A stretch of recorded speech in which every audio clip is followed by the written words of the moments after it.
Organisé par l'UNESCO, un atelier de formation de chefs coutumiers sur les genres, le VIH, la santé sexuelle et reproductive de jeunes et adolescents, mais également le droit à l'éducation sexuelle a ouvert ses portes ce mardi 4 novembre 2025 au cercle de Kinshasa. Le détail avec Peter Dufila. Veiller sur l'éducation complète des jeunes et des adolescents, ou mieux, les sensibiliser sur la santé sexuelle et reproductive, mais aussi sur leurs droits à l'éducation sexuelle, un devoir aussi applicable aux autorités coutumières, compte tenu de leurs connaissances traditionnelles et de leur influence vis-à-vis de la population. L'avenir des communautés de la RDC dépend de la capacité collective à protéger les enfants et à donner aux jeunes les moyens de s'épanouir.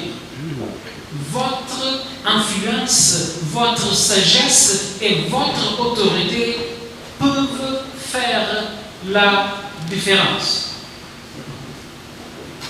Ils peuvent faire la différence en encourageant la scolarisation des filles, en prévenant les mariages précoces et les violences basées sur le genre, et en promouvant des valeurs de respect et de tolérance et d'équité. Pour les représentants du gouvernement, tout en reconnaissant les valeurs traditionnelles, rappellent cependant certaines pratiques qui peuvent être nuisibles à la santé et aux droits des jeunes.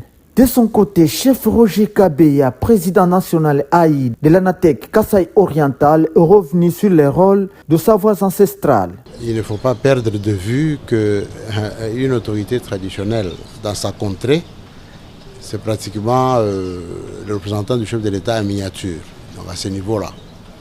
Donc il a un très grand rôle à jouer parce que d'abord, il est un leader d'opinion.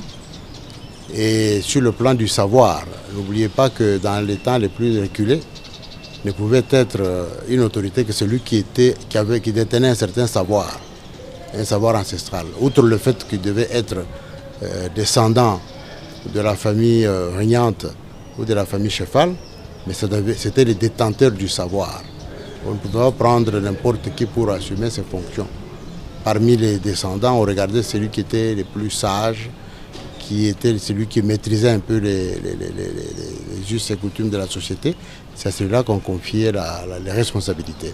Donc à ce moment ici, ils ont un rôle important à jouer quand il s'agit de pouvoir vulgariser les connaissances en ce qui concerne la lutte contre les violences basées sur